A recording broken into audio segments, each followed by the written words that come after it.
ছবি তোলা, এটা যদি ফটোগ্রাফিক ছবি হয়, মোবাইলের মধ্যে আছে, এখনো প্রিন্টেড হয় নাই, তাহলে সেক্ষেত্রে এটাকে অনেক উলামা ইকরাম জায়েজ বলেন, অনেক উলামা ইকরাম না জায়েজ বলেন, মত পার্থক্য আছে।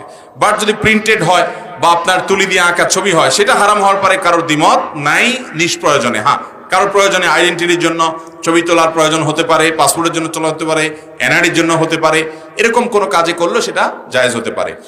তারপরেও এই মোবাইলে ছবি অতিরিক্ত তোলাতুলি করা নামই হলো সেলফি। সেলফিস্ট মন মানসিকতা থেকে এটা হয় সাধারণত। আগে হুজুরদেরকে দেখলে মানুষ দোয়া নিত, হুজুর দোয়া করিয়েন, হুজুর একটা ভালো কথা শিখিয়ে দেন। এখন বলে হুজুর দাঁড়ান একটা সেলফি নিয়ে। এই সেলফির উদ্দেশ্য কি?